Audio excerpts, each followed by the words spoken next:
안녕하세요. 결혼해서 아이를 하나만 낳아서 기르자라고 의논하는 부부들이 많답니다. 왜 그러겠습니까? 왜? 애를 둘 이상 키우면 사실상 이제 엄마나 아빠 둘 중에 한 명이 일을 그만둬야 되는데 대체로 엄마가 그만두는 경우가 많죠. 그러면 이제 외벌이로 살아야 되는데 삶이 어떻게 바뀌겠습니까? 삶이 되게 빡세진다라는 거죠. 저도 이제 외벌이로 이제 두 아이를 키우고 있는 아빠인데요. 살아가는 게 참 쉽지 않습니다. 맞벌이와 외벌이, 이제 살아가는 삶의 생활 모습이 많이 다르죠. 제일 힘든 건 뭐냐? 경제적인 문제보다도 이제 맞벌이 하면서 두 명의 아이를 키운다는 건 사실상 대한민국에서 불가능한 얘기입니다. 뭐 조모, 조부가 있어야 가능하죠. 친정 엄마, 아빠 아니면 시부모가 애를 봐줄 수 있는 정도가 되어야 엄마나 아빠, 그러니까 부부와 아내 둘이 맞벌이가 가능하다는 얘기입니다. 사실상 혼자 벌어서 애 둘을 서울에서 키울 수 있냐? 무리죠. 거의 불가능에 가깝다라고 보면 맞습니다. 그러다 보니까 현실적으로 출산율이 늘어날 수가 없죠. 뭐 지금 이제 대한민국의 정부에서는 뭐 출산율을 늘리기 위해서 안간힘을 써야 된다고 얘기하지만 그렇게 얘기하는 그들이 애를 낳아봤고 애를 키워본 기억이 언젠가라는 거죠. 뭐 지금 대한민국에 권력을 가지고 있는 국회의원들, 관료들 상당수가 거의 할머니, 할아버지 뻘입니다. 지금의 20대, 30대 청년들의 마음을 헤아리기가 매우 어렵죠. 저도 이제 40대 후반이다 보니까 20, 30대의 이제 가임기의 청년들의 마음을 사실 잘 모르죠. 왜냐하면 저한테도 이제 과거의 얘기가 되다 보니까 그들의 마음을 좀 이해하기가 어렵죠. 그런데 저보다도 훨씬 나이가 많은 60대, 70대 국회의원 아니면 관료들이 어떻게 지금 현재 대한민국 청년들의 마음을 이해하고 그들이 출산을 더 할 수 있게끔 장려할 수 있겠냐라는 거죠. 감히 제가 생각할 때는 불가능에 가깝다라고 봅니다. 아니 나라의 대통령도 애를 안 낳고 개 키우고 사는 세상인데 무슨 애를 낳아서 키우라고 얘기하겠냐고요. 이 헬조선인 대한민국에서 애를 키운다라는 게 정말 쉽지 않습니다. 뉴스를 보면 간간히 뭐라고 나오냐? 아이를 굶어 죽였다. 애를 내다 버렸다. 학대했다. 이런 뉴스들이 되게 많이 나옵니다. 왜겠습니까? 상당 부분은 경제적인 이유 때문입니다. 경제적인 이유 때문에 아이를 제대로 못 먹이고 못 입히고 하는 경우가 많더라는 겁니다. 근데 그런 뉴스를 보다 보면 저도 그런 생각이 들죠. 자격이 안 되는 사람이 결혼하는 건 무리다. 애를 낳는 건 더더욱더 그래서는 안 된다라고 생각합니다. 왜? 누가 책임지냐라는 거죠.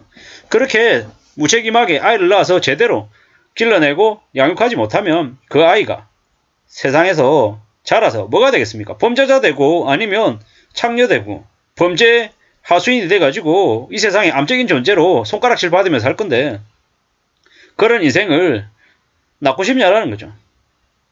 그렇게 얘기하면 정말 대한민국의 출산율이 늘어날 수 있을까요? 뭐 0.76명, 0.78명 이러는데 0.5명 이하로 내려가는 것도 금방일 것 같습니다. 대한민국의 기업들 가보세요. 출산했다고 남자들 육아휴직 간다 그러면 뭐라 그럽니까? 야 너는 성진을 포기했구나. 참 너처럼 챙길 거 다 챙기며 살면 이런 누가 하냐 이렇게 얘기하죠. 막장입니다. 막장. 뭐 사실상 애 없는 하지 않은 가정이 없는 거의 싱글인 것처럼 회사에서는 일을 시키죠. 요구도 그렇게 하고요. 그런 사회에서 무슨 놈의 출산을 하고 결혼을 한다라는 거죠. 더군다나 최근에는 남녀들 간에 젊은 청춘 남녀 연애도 잘 없습니다. 왜입니까?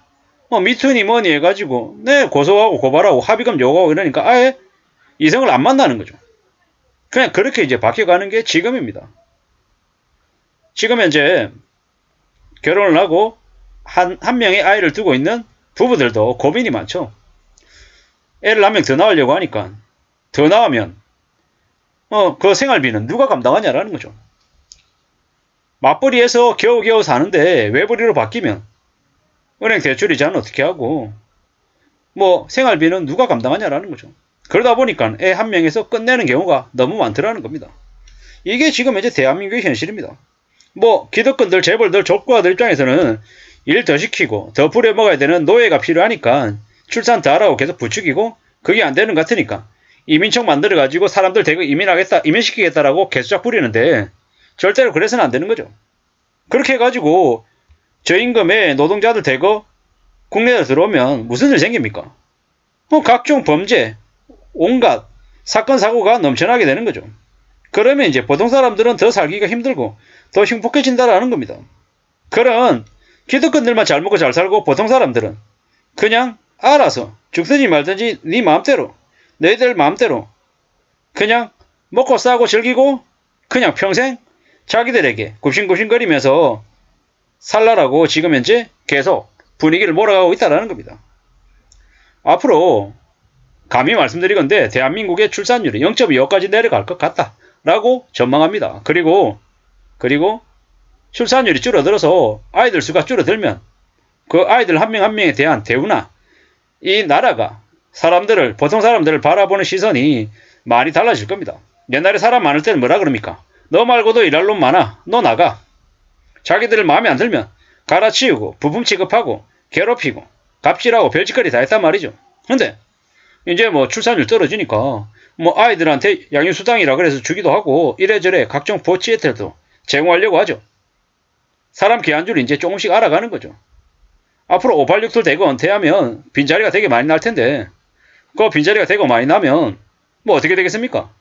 이제 일시적인 이제 노동력 부족도 심해지고 나중에 시간 점점 더 지나면 일할 사람들 더 이제 줄어드는 거죠. 뭐 그런 사회가 보통의 사람들, 서민들에게는 나쁘냐? 좋습니다. 기득권들에게는 불편하죠. 싸게 부려먹을 인력들이 줄어드니까 싫은 거예요. 저기 어딥니까? 저기 조선 업계 쪽에 사람들이 안 구해진다고 난리죠. 왜 안 구해집니까? 한참 이렇게 경기 어려워질 때는 다 잘라버리고 아니 먹고 살지 못하게 만들어 놓고 개 취급하고 개대위 취급하고 궁지로 내몰아 놓고 지금 와서 일할 사람 없다라고 떠들어대니까 무슨 얘기입니까? 달면 삼키고 쓰면 뱉는 그런 추악한 그 재벌 족불가 기득권들의 그 입맛대로 보통 사람들이 끌려다녀야 되냐는 거죠. 아니죠. 함부로 끌려다닐 이유가 없는 거죠. 뭐 살아가는 삶을 우리 스스로 주도권을 가지고 안전하게 살아가기 위해서 어떻게 해야 된다? 살 궁리해야 된다. 누울 자리를 보고 다리를 뻗어야 된다는 겁니다. 능력도 안 되는데 애 키울 자신도 없는데 애를 더 출산하는 거 저는 절대 반대입니다. 무책임하게 싸질러 놨다가 나 몰라라고 버리고 괴롭히고 학대하고 하는 일이 있어서는 안 된다고 생각합니다. 그리고 뭐 입으로는 뭐 애를 낳으면 나라가 책임진다. 기업이 책임진다 이러지만 현실은요. 거짓말입니다. 절대로 책임지지 않으니까 자기가 책임을 질 수 있는 능력이 되는 사람들만 아이를 낳아야 된다고 생각합니다. 너무 극단적이다라고 얘기하시는 분들 분명히 있을 겁니다. 제 얘기에 또 저를 또 혼내시는 분들도 분명히 있을 거고요. 하지만 싸질러 놓고 무조건 낳는 게 능사가 아닌 것 같습니다. 더군다나 지금처럼 나라나 기업이나 사회가 전부 다 개개인들에게 책임만 다 떠넘기고 너희들이 똑바로 못 살아서 그런 거다라고 얘기하는 적어도 지금 이 시대에는 무작정 출산하는 게 해결책이 아니다. 되려 좀 더 냉정하게 현실을 되돌아보고 정말 키울 자신, 그런 각오, 그런 다짐이 된 사람들만 출산을 해야 될 것 같다라고 생각합니다. 이상입니다.